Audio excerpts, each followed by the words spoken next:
We're at the home of Mary Lou. And Mary Lou, could you tell me what number you are in the family? Well, I'm number 5 of the 13 children, and I'm between Charles, Nig, and Alice, Bibby. And let me tell you how Bibby got her name. My first year of school, and I was sick quite a bit, a whole lot. So I finally just had to quit for that year. And the next year I wouldn't go unless Bibby went. I couldn't say baby, as they called her, and I called her Bibby. So Mr. Cart, one of their cousins, was principal. Daddy talked to him and let Bibby go. And that's how me and Bibby went 12 years of school side by side. Now that was the beginning in 1931. And then the next year, 1932.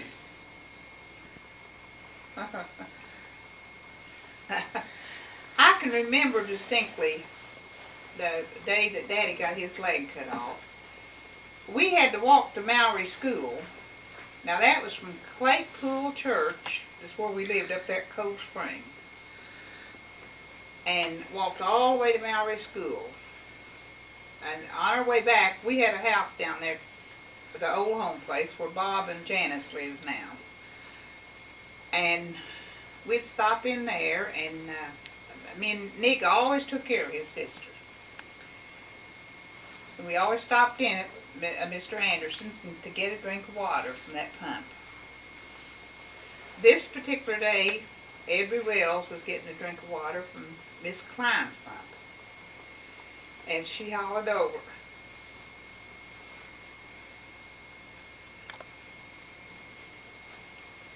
See, that's why I want to fade in.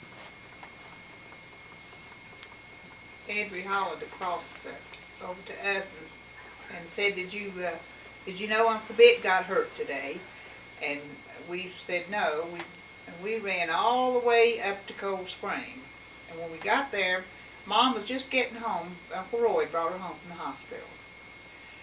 And that one incident, and looking back over the years, that one incident has changed our family life. I was named after Daddy's sister, Aunt Mary Altizer, and Mommy's mother, her name was Lou Emma Miller. So they put that together and got Mary Lou.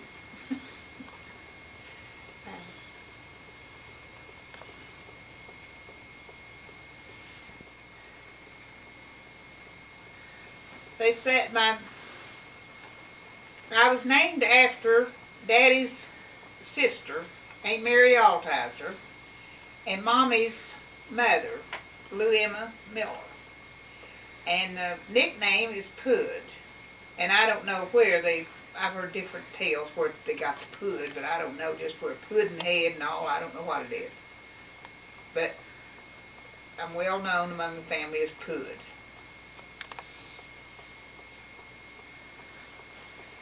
This way, Pud. Right there. I can remember DeWitt and Frank. Both of them they'd ordered their guitars from Sears Roebuck. And now this was back in the 30s. They played the guitar. They even sang on the radio.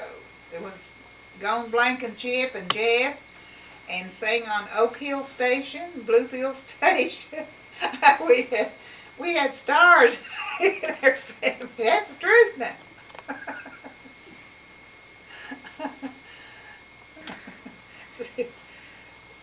When we first moved to Cold Spring, it must have been in 1930.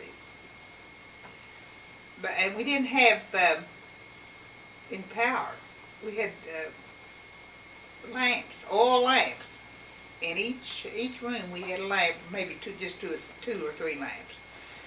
And Daddy bought Mommy a gasoline washing machine and put it on the back porch.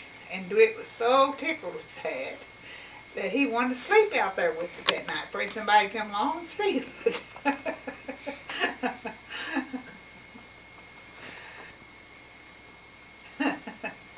One of my most vivid childhood remembrance was the Brown reunions. Now the first one was in 1932, and it was held up there at Cold Spring where we lived. And there's a picture. Most all members of the family has this picture taken there, but Donna Jean and I are not in it because we were out picking fall grapes. All of it. And since the 1932 reunion, I have not missed one time. Now we went some years and didn't have one, but that was because they just didn't have anybody to be a leader or something. We went for a period of years, and then during the war and all, some years we didn't have a reunion. But I have never missed a reunion. Even when I lived in Chicago for 10 years, I'd managed some way to make it down to the reunion.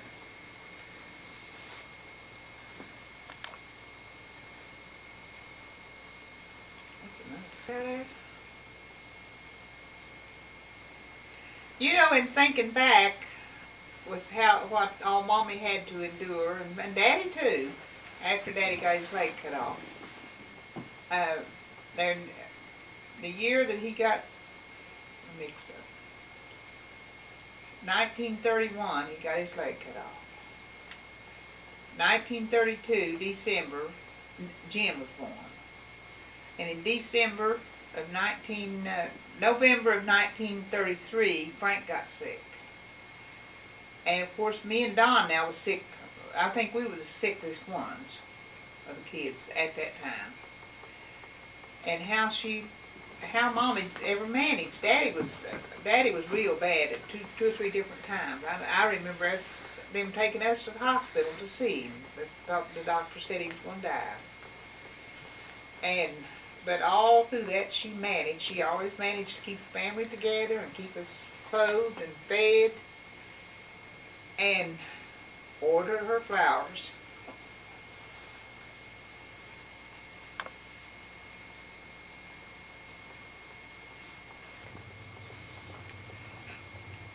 Mommy always ordered her flowers from Michigan Bulb, and a lot of times I'd go to the post office and pick them up. Daddy would put a board on the porch banisters and nail the buckets on it, and then paint them.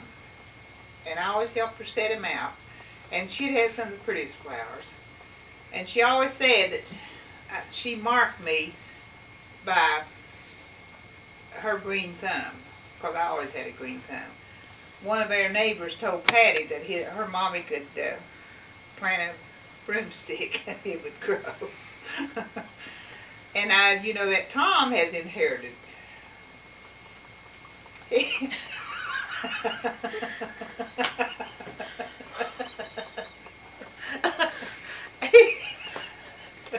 Wait, turn it off. Now, Mommy always said that when she was pregnant with me, that she marked me with planting flowers, because that's what she did all the time she was pregnant and carried me. And I have passed that down to my son now. Tom, you should see his victory garden. And he can plant anything. In growing up, all of us kids had the highest respect for Mom and Dad. And I can remember so many sayings that they used to say. Daddy would say, if you're going to do anything, do it right, or don't do it at all. And one of Mommy's favorites was, if you keep your heart right, you'll come out on top. And I passed those down to my kids, and they can remember me used to say that so much to them. And it comes out too.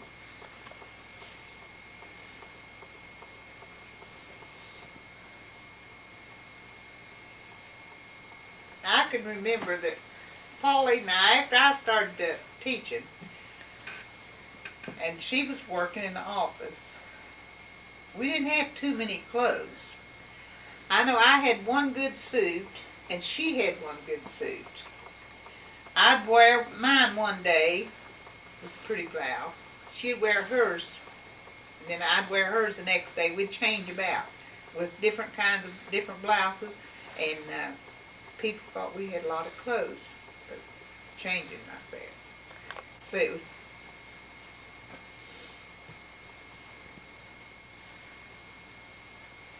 Now, we had a cellar. It was under the house where Hunts live now. That was a much smaller house, and we had a cellar under it. And we had that full of canned stuff. And during the summer, we all would work and help Mommy can, and she'd have to can in the half-a-gallon jars then. And that was the prettiest picture you ever seen, with all that canned stuff. The apples, potatoes, and the big jars of pickled beans and pickled corn. What do you call them? Crocks of pickled beans and pickled corn. And boy, that would sure come in handy in the wintertime. And fixing our meals. Being next to the oldest daughter, well, we had the responsibility of helping Mom do all this canning. Who had the responsibility, Mom? Sis. The Starla. Being the older daughters, Sis and I had the responsibility of helping, doing a lot of the work and doing all this canning. And you know, the other thing I can remember is we'd go pick berries, me and Sis and Nig. We'd go up Pete Toller's farm and pick berries, and then come back and go and swim. Get the chiggers off of us. Going swimming out there at Starco. That was the most fun.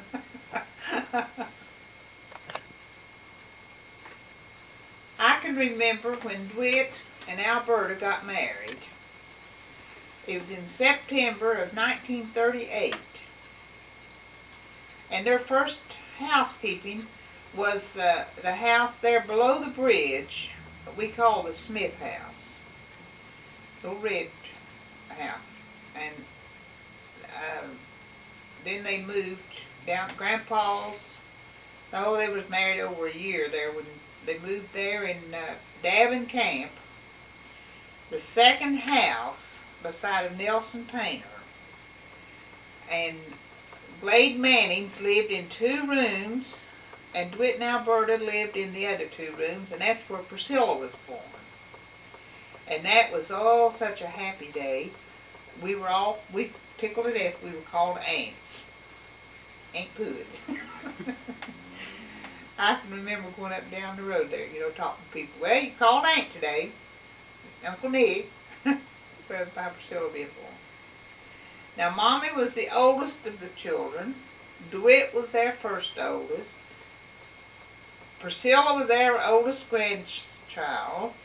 And then her son, Donnie, is the oldest great-grandchild, and his son is the oldest great-great-grandchild of our family.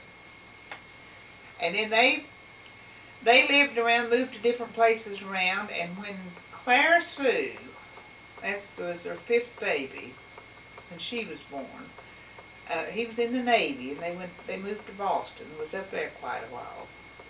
And they moved back in 1944. In October of 44, Clara Sue died. And then they lived there around Davin Camp, and Sharon, the baby one, was born. And then from there, I moved off then.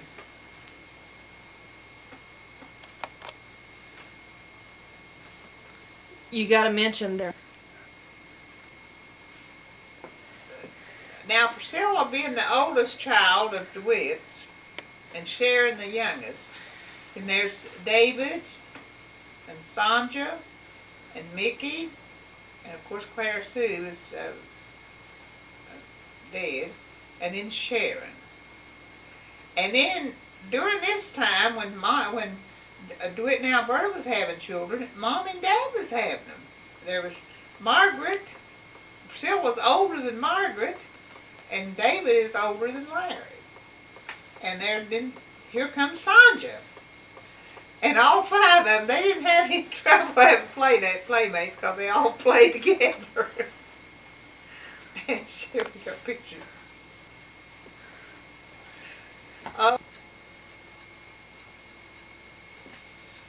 Later in life, DeWitt married Mildred Grimmett, and in November of 1977, they were coming out of the Church of God there at Mowry and was struck by a car and killed. Now that was one of Mommy's broken times, along with the death of Sis in 1966, and then Frank when he died in 1983.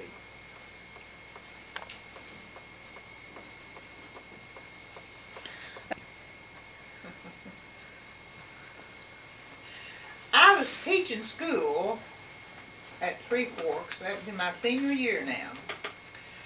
And I met my first husband, Bernard Toller, at Glasses Dameron's house where I stayed while I was teaching. And I didn't see him again until we were at the store that Daddy and Mom had. And Yule Stone, a crippled man, bookkeeper, Mowry Coal Company, came in the store all the time. And he said, Mary Lou, said, I signed up the best looking man today. And so he lives down here in Davin Camp with his brother. And I said, well, I'd like to meet him.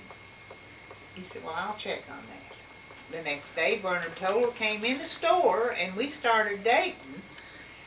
And by the end of the year, we were married. Now, he was a coal miner. We moved to Wyoming County, and he had an accident in the mines, and after that, we moved to Chicago.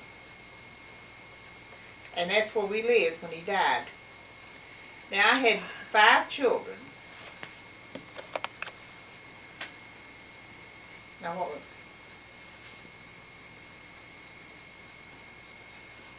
we lived in Chicago when he died in July of 1967.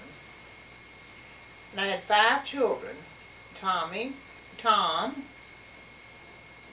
Judy, Carol, Barbara, and Patty. And 9 grandchildren and great-grandchildren, real sweet great-grandchildren.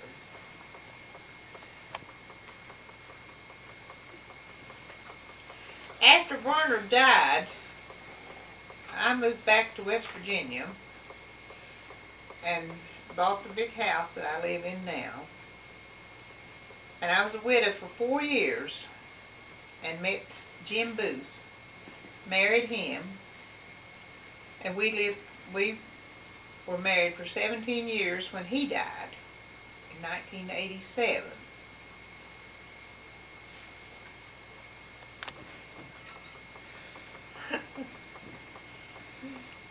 You know, I can always remember there was a baby around the house all the time. And if it wasn't one of Mommy's babies, it was a grandchild, and she always managed to sit down and rock it and love him.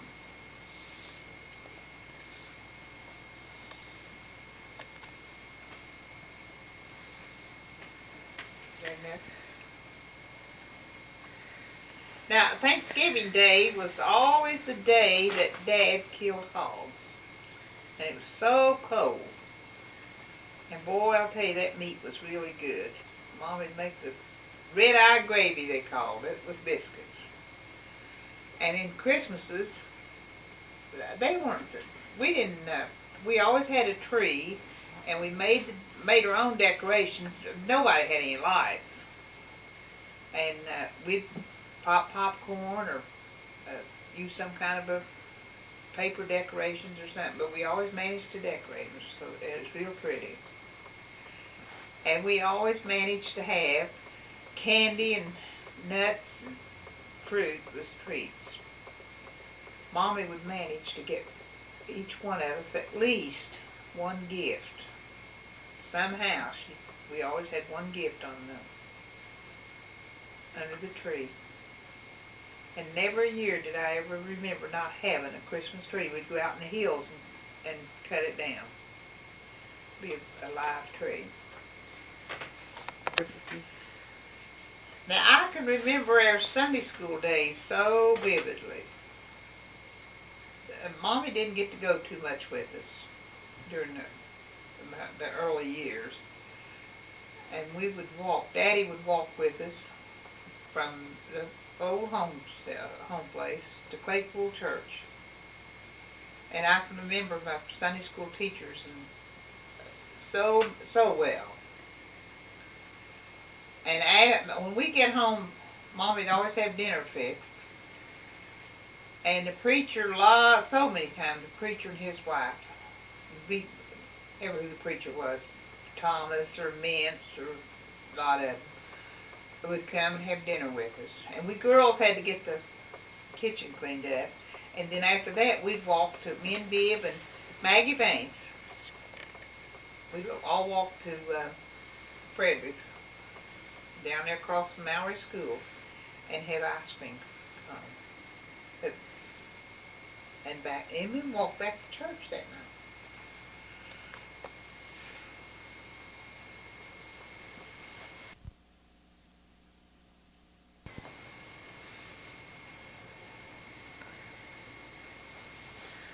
You know, all of my childhood days, I can remember, we always had a farm.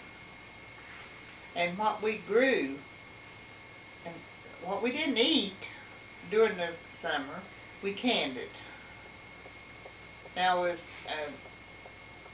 Sis and I, and the other ones, we'd always we help Mommy do the canning. And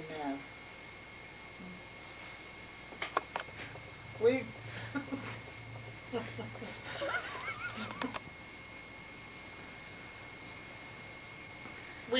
canned in those big half-gallon jars, and put them on those shelves down there in that cellar, and that was the prettiest sight you've ever seen.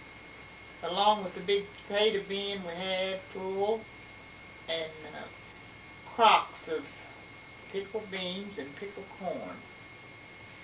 And boy, they sure come in handy in the wintertime, for the meals.